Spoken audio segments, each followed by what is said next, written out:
उनका संस्कृति ताड़ कर थी, उसका निर्णय किसी और के साथ था।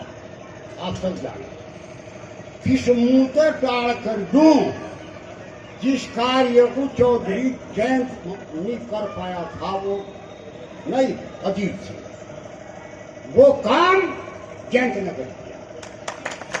एक बात और सांगवान जी, एक बात और सुनो, इतनी बड़ी विरासत का मालिक आपको बना दिया। जो भारत में एक महान व्यक्ति था, उसकी विरासत आपकी, ये कर्तव्य सांगवान जी आपका है। आप लोकदल हो, भाजपा हो, कोई भी हो, रुष्टे हुए को, ये हुए को, छोटे को, बड़े को मना कर चलना है आपको, क्योंकि आप बहुत बड़े भागवान हैं। ऐसे महान आदमी की विरासत का मालिक आपको बना छपड़ों बागपत क्षेत्र कर भारत का बना दिया। वो महान था। और मैं ज्यादा भाषणबाजी नहीं करता, नहीं मुझे पता है आपके बारे में, तो बचपन से बहुत बढ़िया, लेकिन ये कर्तव्य आपका है।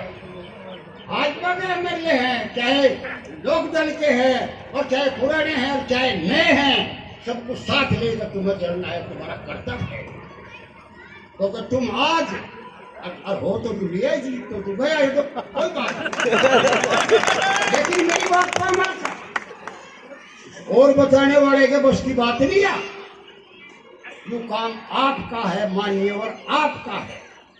आपको सबको मना कर लेकर चलना है, सबके पास जाना है। केवल 2-4 लोग दल वालों का ही बंद कर रहना नहीं। आपको भाजपा वालों का सबसे ज्यादा मानना है, क्योंकि लोग दल के तो आप हैं, अरमान है और कर्मठ है। असाई महाराज रिजल्ट करे कहाँ गया? ये कुर्सी पे छा दे, पानी पिया दे, चप्पल खा दे, पाल खा दे, वही काम तू करेगा। और आज उसका फल मान्य फल रामवान जी एक बार खड़ा होकर दर्शन दे देने तुझे मिल गया, भूल लेना। और सबको मना कर चल, सबको लेकर चल, मैं तुझे बचपन तुझा मेरा खिला होगा। जी जी, बहुत अच्छे, बहुत अच्छे। कार्यक्रम के सम्मानित अध्यक्ष जी, सम्मानित मंच, उपस्थित सम्मानित बुजुर्गों, नौजवान साथियों, मैं कई बार भावुक हुआ हूं। जब से ये फैसला हुआ मुझे बागपत लोकसभा से प्रत्याशी बनाया गया, आज अमीन साहब ने पुनः मुझे दोबारा भावुक कर दिया। ऐसे महापुरुष की विरासत, ऐसा पवित्र स्थान चौधरी चरण सिंह जी जैसे महान आत्मा, जिनको देश नहीं दुनिया में पूजा होती है, उनकी विरासत के स्थान पर मुझे काम करने का चौधरी जयंत जी ने निर्देश दिया। मैं जिस दिन ये घोषणा हुई, मैं सामाजिक कार्य में बड़ौत में था, और वहीं पे 3-4 साथियों ने एकदम कहा कि आपको बागपत से लोकसभा का प्रत्याशी बना दिया चौधरी साहब ने। मुझे भरोसा भी नहीं था, विश्वास भी नहीं हुआ। मुझे लगा कि ये मजाक है, लेकिन तभी चौधरी साहब का फोन आया, जब उन्होंने ये मुझे निर्देश दिया, आदेश दिया कि तुम्हें यह काम करना, मैंने आपको यहाँ का प्रत्याशी बनाया। मेरी आंखों में आंसू थे और मैं कुछ बोल भी नहीं पा रहा था। और यही स्थिति चौधरी साहब की भी थी। मैंने सपने में भी नहीं सोचा, कल्पना भी नहीं कर सकता, और सोचना भी पाप था। जो स्थान श्रद्धेय स्वर्गीय चौधरी चरण सिंह जी का हो, जो कर्म भूमि, पवित्र भूमि उनकी हो, जो हम सबके नेता श्रद्धेय चौधरी अजीत सिंह जी की हो, और अब हमारे पार्टी के मुखिया चौधरी जैन जी की हो, उस स्थान के बारे में सोचना उस पार्टी के किसी भी कार्यकर्ता के लिए पाप था कि हम ये कह दें कि हमें यहां लड़ना है। मैंने तो श्रद्धेय स्वर्गीय चौधरी चरण सिंह जी के चरणों में बैठकर जब उनको पढ़ा देखा, उनके व्यक्तित्व में वो चमक थी, मुझे उसी दिन लगा कि इस महापुरुष की विचारधारा को आम समाज तक ले जाने के लिए, देश को आगे बढ़ाने के लिए, गांव को, गरीब को, उसकी खुशहाली के लिए अपने जीवन को समर्पित करना, समर्पण करना है। मैं तो उसी दिन से राष्ट्रीय लोकदल की विचारधारा से जुड़ा और निरंतर कार्य करता रहा। एक दो बार तो ख्याल आया विधानसभा का टिकट मिलेगा, चुनाव लड़ेंगे, समाज की सेवा करने का और ज्यादा अवसर मिलेगा।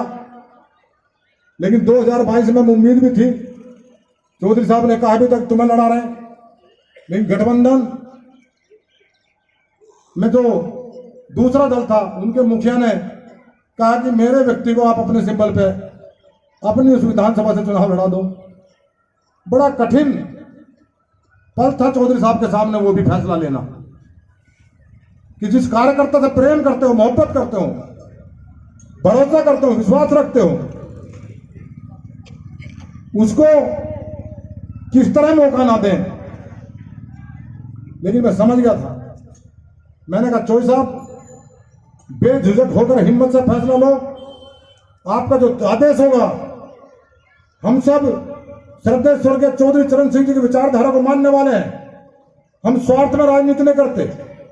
जो पार्टी के लिए जो आपका आदेश होगा हम सब उसे मानेंगे। और गुलाम मोहम्मद जी को टिकट मिला, हमने सुबह ही जाकर उनके घर कहा कि आपके चुनाव को हम लड़ाएंगे, आपको लड़ने की आवश्यकता नहीं। मुझे भरोसा नहीं था कि अब कोई अवसर ऐसा भी आएगा, किसी चुनाव में मुझे चुनाव लड़ने का मौका मिलेगा। कैसा संयोग है, भारतीय जनता पार्टी के साथ गठबंधन हुआ, राम मंदिर बनना था और राष्ट्रीय लोकदल का भारतीय जनता पार्टी से गठबंधन होना था। नरेंद्र मोदी जी जिस तरह देश को मजबूती के साथ आगे बढ़ा रहे हैं, राष्ट्र के लिए, राष्ट्र के निर्माण के लिए, किसान, गांव, गरीब, नौजवान के लिए, उसी विचारधारा को ताकत देने के लिए हमारे मुखिया ने गठबंधन किया। 400 पार का नारा साकार हो, इसलिए उनके साथ खड़ा होने का फैसला लिया। और जो सीट उनके खाते में आई, उसमें मेरे जैसे सामान्य कार्यकर्ता को प्रत्याशी बना दिया। मेरे लिए खुशी का पल है। यह भारतीय जनता पार्टी के बहुत सारे साथी बैठे हैं। ये अवसर तो मुझे श्रद्धेय जैन चौधरी जी ने दिया कि ऐसे बड़े व्यक्तित्व नरेंद्र मोदी जी के सानिध्य में हिंदुस्तान की संसद में बैठ के मुझे काम करने का, काम सीखने का अवसर दे दिया। इससे बड़ा सौभाग्य मेरे लिए जीवन में कोई हो नहीं सकता। और मैं तो आपसे एक बात और कहना चाहता हूं, मेरा बड़ा सरल जीवन रहा। बहुत सादगी के साथ मैंने अपने जीवन में संघर्ष भी किया, पार्टी के लिए मजबूती से काम भी किया। जिस तरह आज देश को नरेंद्र मोदी जी आगे बढ़ा रहे हैं, प्रदेश को योगी आदित्यनाथ जी आगे बढ़ा रहे हैं, और सभी कहते हैं ना कि उनके पास कुछ नहीं है, घर बार नहीं है। मैं भी उनके जैसा हूं, मेरे पास भी कुछ नहीं है। 24 घंटे वो भी देश की सेवा कर रहे हैं और मैं 24 घंटे मैं भी समाज की सेवा करता हूं। और ये संकल्प लेता हूं, आप